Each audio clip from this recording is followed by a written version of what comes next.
धनवान बनने के गुप्त रहस्य। पृष्ठ 25। एक व्यक्ति किस प्रकार पैसा कमाता है, खर्च करता है और बचाता है, यह देखकर उसकी बुद्धि की परीक्षा की जा सकती है। यह ठीक है कि धन संग्रह के लिए ही नहीं, पर यह भी ठीक है कि पैसों को तुच्छ न समझना चाहिए। कहते हैं कि खाली बोरा सीधा खड़ा नहीं रह सकता। जब तक उसका पेट न भरा होगा, तब तक वह बार बार खड़ा करने पर भी अपने पैरों पर ही बैठ जाएगा। समझदारी, उदारता, दूरदर्शिता जैसे महत्वपूर्ण गुण ईमानदारी से संबंध रखते हैं। दरिद्र मनुष्य कभी कभी विवश होकर भी अन्याय, अधर्म एवं अकरणीय कामों को करने में प्रवृत्त होते देखे जाते हैं। चतुर कौन है? इस प्रश्न के उत्तर में एक विद्वान ने कहा है कि जो पैसे को उचित रीति से कमाना, खर्च करना और बचाना जानता है, वही बुद्धिमान है। सुसंपदावान बनने के लिए मितव्ययिता की बड़ी जरूरत है। इसके लिए किसी बड़ी योग्यता की जरूरत नहीं है। अत्यंत आवश्यक वस्तुओं को उचित मात्रा में खरीदना।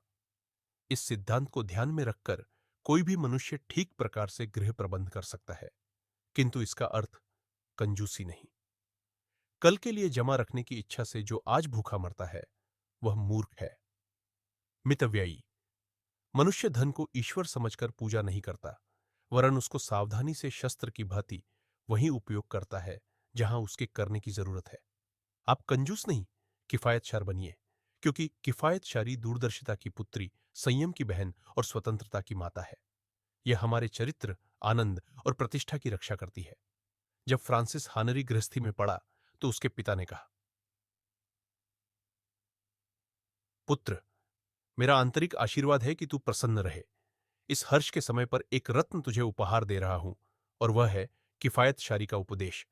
ओछे आदमी इसका महत्व नहीं समझते और हंसी उड़ाते हैं, पर मैंने चिरकालीन अनुभव से यह जाना है कि कोई गृहस्थ यदि सुखपूर्वक अपना जीवन बिताना चाहता है, तो उसे खर्च करते समय बहुत सावधानी से काम लेना चाहिए। बेटा, यदि तुम मेरे इस रत्न को संभाल कर रखोगे, तो यह तुम्हें सौभाग्य की तरह हर समय मदद करेगा। हर आदमी का धर्म है कि अपनी आमदनी पर गुजर करे।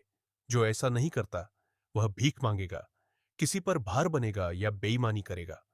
हम ऐसे कई आदमियों को जानते हैं जिन्होंने पुरानी संचित कमाई को नाच तमाशे में फूंक दिया और शेर धुन धुन कर पछताते रहे।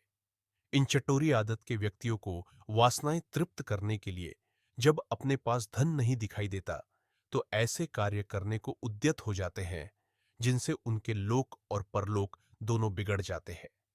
यदि आरंभ से ही उन्होंने फिजूल खर्ची के दुर्गुण को न अपनाया होता, तो पतन के गहरे गर्त में गिरने के लिए उन्हें विवश न होना पड़ता। पंडित श्रीराम शर्मा आचार्य